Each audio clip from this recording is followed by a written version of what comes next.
Hello students, next discuss करेंगे question number 14। A rectangular area of 9000 metre square is surmounted. इसका मतलब ये area है क्योंकि यहाँ पर मीटर स्क्वायर लगा हुआ है और वैसे भी एरिया लिखा हुआ है। Rectangular area of 9000 metre square surmounted by fence. ठीक है, एक रेक्टेंगुलर एरिया है इतने का, is to be surmounted by a fence by two opposite side. ठीक है, चारों ओर अपन को यहाँ पर इस तरीके से घेराबंदी करनी है। Fence with two opposite side being made of brick. ठीक है, opposite side of brick use ले रहा हूँ मैं। And the other two side of brick, दो साइड तो मैं यहाँ पर वुड का यूज करूंगा और दो साइड में यहाँ पर जो है ब्रिक्स का यूज करूंगा, ईंटों का यूज करूंगा। 1 मीटर ऑफ वुडन फेंसिंग जो कॉस्ट है वो 25 है। ठीक है, आ जाओ। सबसे पहले लेट करो यहाँ पर, let one side of rectangular brick is x metre, then other side is. अब ध्यान देना, आप देखो एरिया कैसे निकलता है, लेंथ इंटू ब्रेथ से। एक लेंथ अगर मैं रेक्टेंगल वाली जो लेंथ है उसको मैं एक्स मान रहा हूँ, ठीक है, और दूसरी वाली क्या होगी, ब्रेथ होगी। एक लेंथ होगी एक ब्रेथ होगी, तो रेक्टेंगल जो ब्रिक्स से दीवार खड़ी हुई है उसको मैं मान लेता हूँ, मैंने एक्स सेंटीमीटर एक्स मीटर की लेंथ मान ली, और ब्रेथ वुडन वाली पे ब्रेथ आ जाएगी।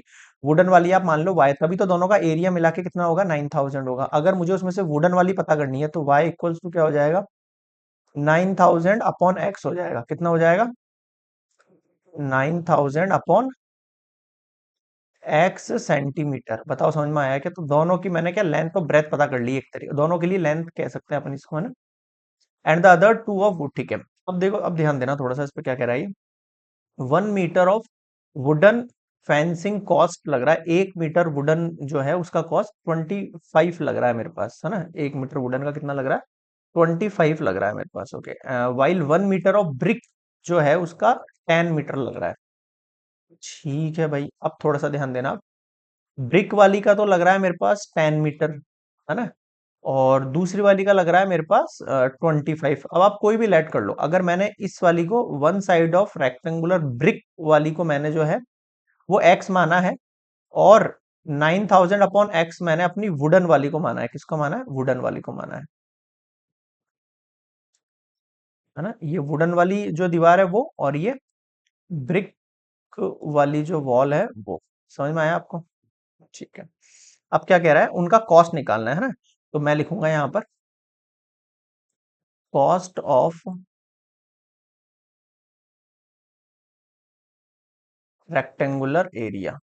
कॉस्ट अपन कैसे निकालते हैं भाई, जो उसका एरिया रहता, मतलब जो आपके पास वन साइड रहेगी उसको उसको 25 कॉस्ट आ रही है, उसकी कितनी कॉस्ट आ रही है, 25 कॉस्ट आ रही है। तो कॉस्ट, टोटल कॉस्ट कैसे निकालेंगे, 1 मीटर, 1 मीटर वुडन फेंसिंग के जो है 25 रुपीज लग रहे हैं। 1 मीटर वुडन फेंसिंग की फेंसिंग उसके कितने लग रहे हैं, 25 लग रहे हैं। तो इतने के कितने लगेंगे, ठीक है भाई। तो ये एक साइड है वुडन, तो दूसरी साइड भी वुडन होगी।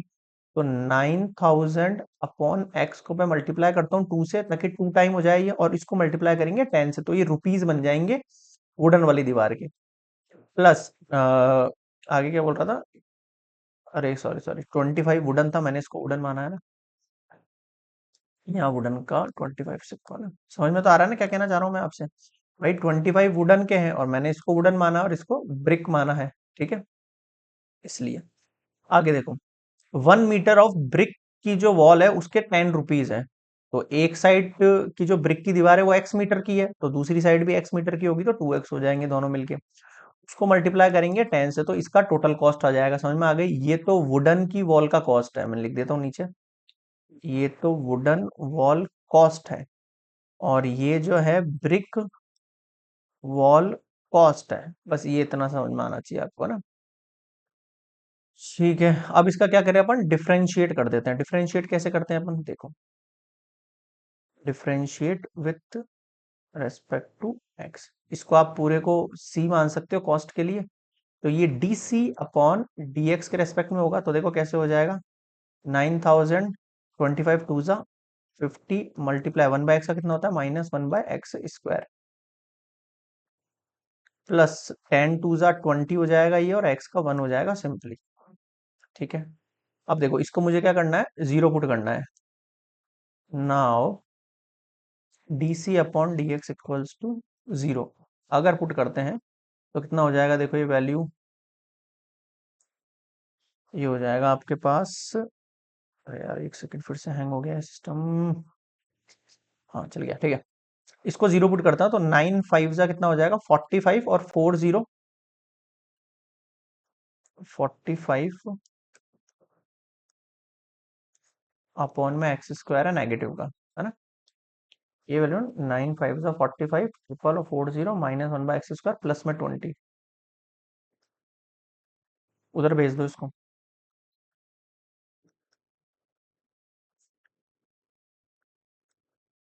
कैंसल आउट हो गया। ठीक है, एक्स स्क्वायर उधर 0 0 0 अपॉन में प्लस 2x²। ये जीरो से जीरो चला गया। ठीक है, टू से इसको कट करो तो 2 2 जा 4, फिर 2 2 जा 4, 5 में से 4 गया 1 0, 2 5 जा 10, और फिर डबल जीरो। ये एक्स का वैल्यू आ गया, एक्स स्क्वायर का स्क्वायर हटेगा रूट लगेगा। 2 2 5 कितना होता है, 15 का होता है। और ये 150 सेंटीमीटर आ गया आपके पास एक्स। यहाँ तक समझ में आ गया क्या? ठीक है। अब ये चीज जो है लीस्ट अमाउंट ऑफ मनी होना चाहिए that will allotted to be construction. ठीक है, तो ऐसी कंडीशन बनाओ तो उसके लिए डबल डिफरेंशिएट करना पड़ेगा आपको। Again differentiate with respect to x करके दिखा दो आप यहाँ पर। अगेन डिफरेंशिएट करो, किसको करोगे, इसको करोगे, इसको, है ना। डीसी वाली वैल्यू को वापस लिख देता हूँ मैं इसको नेक्स्ट स्लाइड पर। वैल्यू थी आपके पास डीसी अपॉन डीएक्स की -45, 4 टाइम्स 0 अपॉन x² प्लस 20, है ना। इसका डिफरेंशिएट कर रहे हैं अपन। तो d²c अपॉन dx² कितना हो जाएगा, -45, x² ऊपर जाएगा -2x आगे आएगा, और नीचे हो जाएगा x का क्यूब, है ना। और प्लस का 20 है तो ये जीरो हो गया। कुल मिला के वैल्यू क्या हो जाएगा, पॉजिटिव में हो जाएगा। बस मैं ये बताना चाह रहा हूँ आपको। 90 0 0 0 अपॉन में x³ d²c अपॉन dx²। अब ये जो वैल्यू आई है मेरे पास, ये क्या आई है, पॉजिटिव वैल्यू आई है। क्या वैल्यू आई है मेरे पास, ये पॉजिटिव वैल्यू आई है। अगर मुझे ये प्रूफ करना है ये लीस्ट हो तो ऑब्वियस ही बात है। अब अगर मैं इसमें कोई भी वैल्यू पुट करता हूँ, जैसे नेक्स्ट स्लाइड पर लेता हूँ मैं, dc² dx² eight x equals to 150 भी मैं पुट करता हूँ। 90 0 0 0 अपॉन में x³ x का मतलब 150 का होल क्यूब करते हैं तो ये ग्रेटर देन जीरो। इसका मतलब मैं कह सकता हूँ कि कॉस्ट इज मिनिमम, है ना। ये तो चाहिए था अपन। मिनिमम लिख लो, लीस्ट लिख लो। Cost is minimum when x equals to 150 centimeter. ठीक है, बस आ गया। और क्या मांग रहा है आपसे ये, what is the least cost, सबसे लीस्ट कॉस्ट क्या होगी वो भी बता दो आप। मैं लिख देता हूँ यहाँ पर, लीस्ट कॉस्ट इज, अब देखो लीस्ट कॉस्ट कहाँ है आपके पास, इस पर। आपने जो उसको पूरे को माना है ना उस पर, हमने कॉस्ट ऑफ रेक्टेंगुलर एरिया जो है ये लिख लिया था। ठीक है, यही सबसे आपके पास लीस्ट कॉस्ट होगी। तो इसमें लीस्ट कॉस्ट में वैल्यू पुट कर दो। ये हो जाएगा आपके पास 9000 multiply 2 multiply 25 upon 150। 1000 multiply 2 multiply upon में 150 प्लस में 20x। ठीक है, जीरो से जीरो चला गया। 3 6 कितना बच गया यहाँ पे, 60 मल्टीप्लाई 20 2 50 प्लस 15 2 30, और फिर डबल जीरो। इनको करो, 5 6 30, 3000 और 3000 कितना हो गया, 6000 हो गया। तो मैं लिख सकता हूँ यहाँ पर hence least amount of money that must be allotted is 6000 rupees। Clear है, this is complete question number 14।